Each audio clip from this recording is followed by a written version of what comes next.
اللهم صل على سيدنا محمد النبي الأمي۔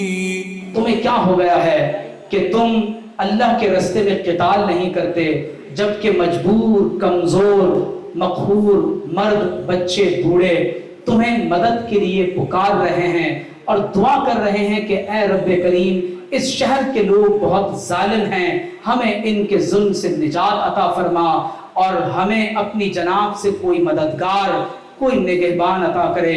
اللہ تعالیٰ فلسطین کے مسلمانوں کی مدد و نصرت فرمائے۔ اللہ تعالیٰ اس امت میں پھر کسی نور الدین زنگی کو پیدا فرمائے۔ اللہ تعالیٰ اس امت میں پھر کسی صلاح الدین ایوبی کو عطا فرمائے، اور اللہ تعالیٰ وہ وقت ہمیں دکھائے کہ ہم بھی بیت المقدس میں نماز کو ادا کریں۔ سب تعریفیں اس پاک پروردگار کے لیے جس نے ہم سب کو میلاد النبی صلی اللہ علیہ وآلہ وسلم کی اس خوبصورت محفل میں آنے کی توفیق عطا فرمائی، اور بے شمار درود و سلام سید المرسلین خاتم النبیین محمد الرسول اللہ صلی اللہ علیہ وآلہ وسلم پر۔ اللہ رب العزت کی بارگاہ میں ہم دعا گو ہیں، پروردگار عالم ہم سب کو حضور علیہ السلام کی محبت میں دلوں کی زندگی عطا فرمائے۔ ہم ذکر رسول صلی اللہ علیہ وآلہ وسلم ایک ایسے وقت میں کر رہے ہیں جب اسرائیلی فوجیں فلسطین اور بیت المقدس کو اپنی خونریز بمباری کے ذریعے سے تہس نہس کر چکے ہیں۔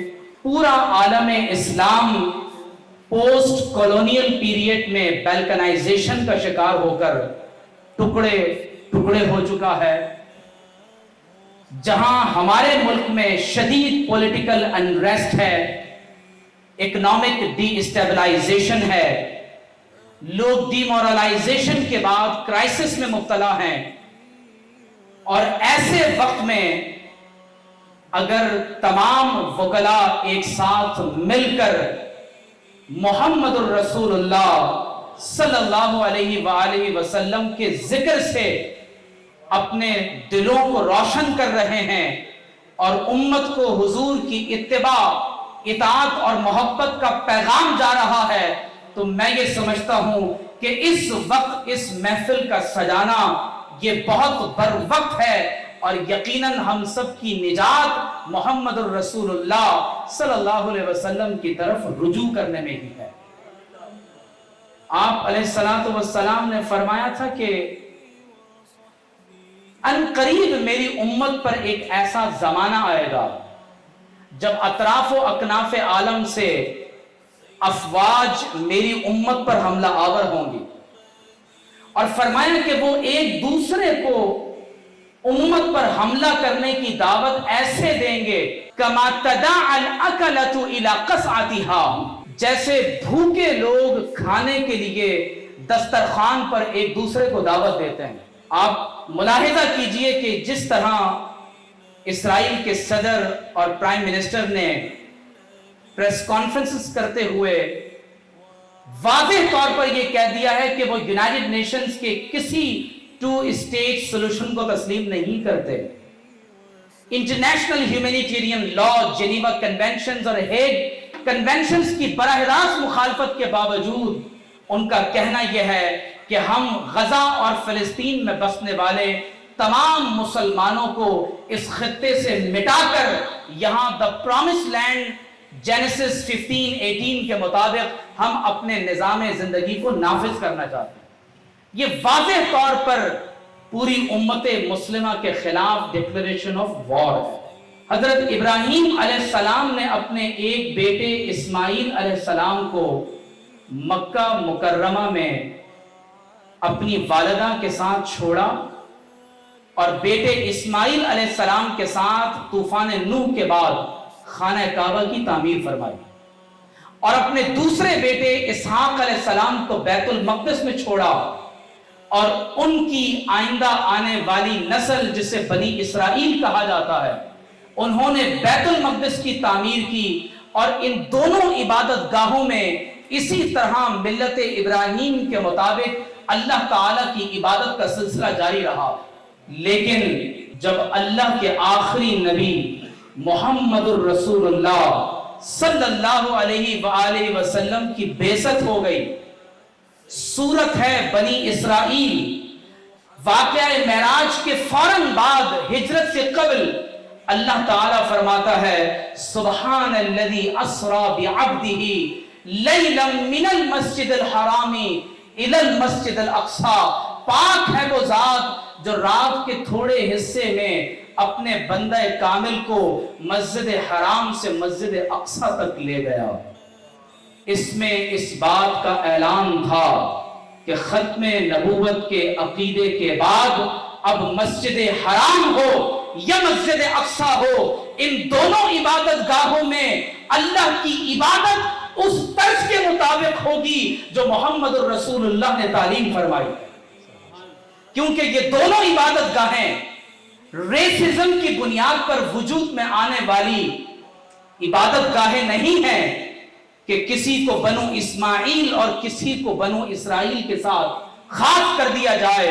مسجد اللہ کی عبادت کا گھر ہوتا ہے، اور آپ کو یہ بات معلوم ہونی چاہیے کہ مسجد اقصی سلور رنگ کا جو گنبد ہے اس کے ساتھ ایک گولڈن رنگ کا جو گنبد ڈوم آف دا راک نظر آتا ہے، اس کے نیچے ایک چٹان ہے، اور یہ صخرہ اور چٹان وہ مقام ہے جہاں حضور علیہ السلام نے فرمایا ثم عرج بی، حضور علیہ السلام اس مقام سے اللہ کی بارگاہ میں آسمانوں میں تشریف لے گئے۔ اس کے بالکل قریب ایک قبہ، ایک اور گنبد ہے، اسے قبۃ النبی کہا جاتا ہے، اور ہمارے نبی علیہ السلام نے اس مقام پر کھڑے ہو کر 1,24,000 انبیاء کی امامت فرمائی ہے۔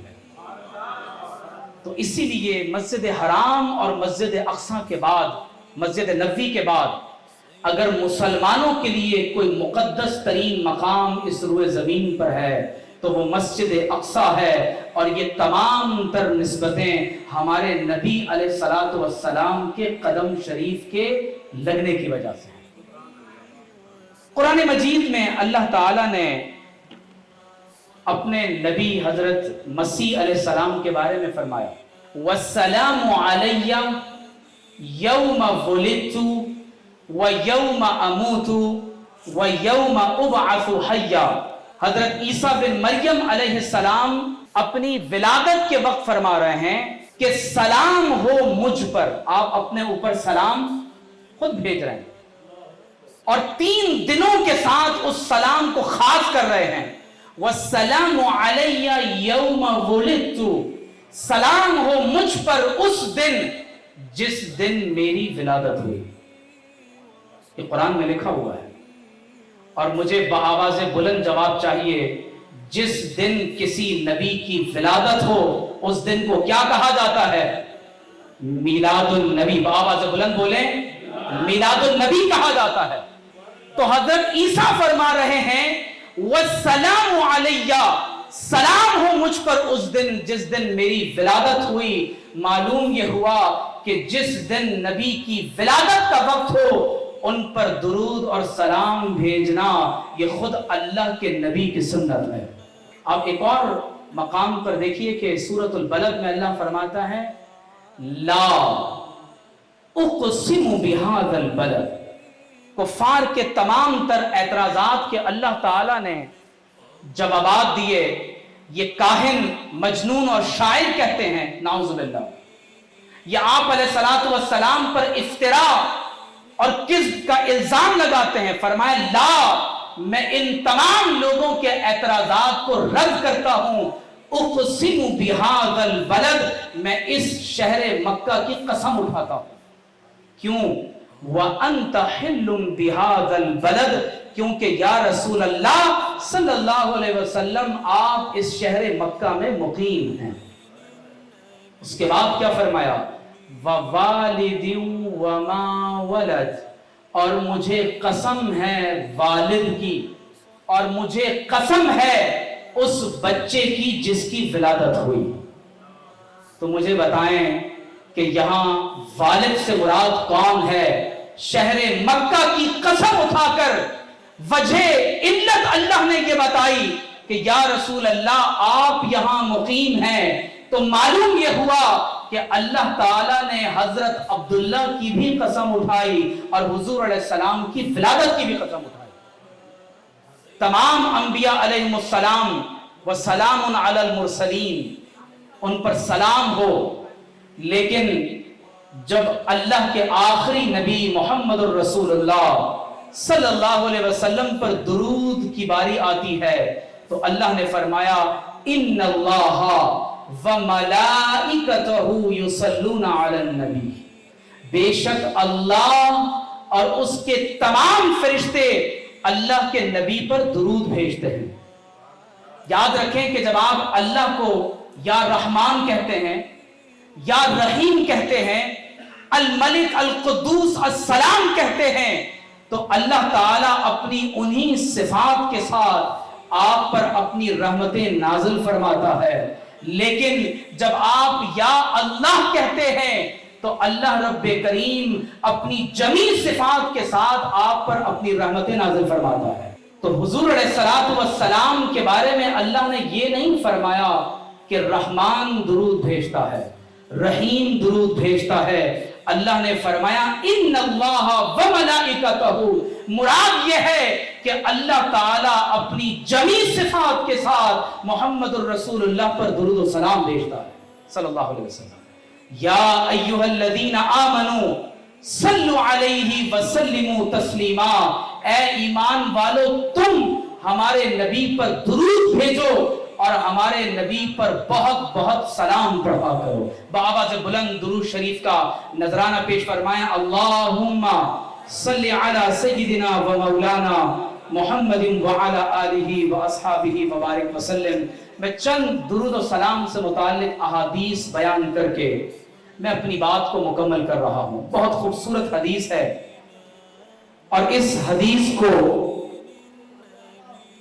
حضرت امام خطیب نے مشکات شریف میں روایت کیا، اور اس حدیث کو پڑھ کر ایمان تازہ ہو جاتا ہے۔ حضور علیہ السلام صحابہ فرماتے ہیں کہ ایک روز صبح کی نماز میں تاخیر سے تشریف لائے، اور اتنی تاخیر ہوئی کہ ہمیں یہ گمان ہونے لگا کہ شاید سورج طلوع ہو جائے گا۔ آپ صلی اللہ علیہ وسلم تشریف لائے اور وقت میں نماز فجر کو سورج طلوع ہونے سے قبل ادا فرمایا، اور پھر آپ علیہ السلام نے فرمایا کہ جو جس جگہ پر ہے وہ اسی مقام پر رک جائے۔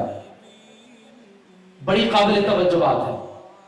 فرمایا سأحدثكم ما حبسني عنكم الغدا، فرمایا میں عنقریب تمہیں بتاؤں گا کہ اللہ تبارک و تعالیٰ کے کس حکم کی وجہ سے میں رکا ہوا تھا۔ تو ارشاد فرمایا کہ میں رات تہجد کی نماز میں اللہ تبارک و تعالیٰ کے حضور حاضر تھا، مجھے اونگ آئی، حتی استفتلت فَإِذَا أَنَا بِرَبِّي تَبَارَكَ وَتَعَالَى، حضور علیہ السلام نے فرمایا کہ مجھے جب اونگ آئی تو میں نے دیکھا کہ میں حالت نماز میں اپنے رب کی بارگاہ میں کھڑا ہوا ہوں۔ حالت نماز میں دیکھا، او کما قال علیہ السلام۔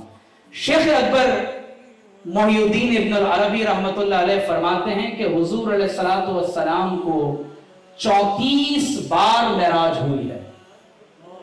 ایک مرتبہ شب معراج میں 27 تاریخ کو، جس میں اللہ نے بلا حجاب اپنا دیدار عطا فرمایا، اور اس کے علاوہ 33 مرتبہ وہ ہے جو حضور علیہ السلام کو اللہ کا دیدار اور نصیب ہوا۔ تو فرمایا کہ اچانک میں نے دیکھا کہ میں اپنے رب کی بارگاہ میں حاضر ہوں، فی احسن صورت، اس سے زیادہ خوبصورت مقام کوئی نہیں ہو سکتا۔ تو اللہ نے فرمایا یا محمد صلی اللہ علیہ وسلم قلت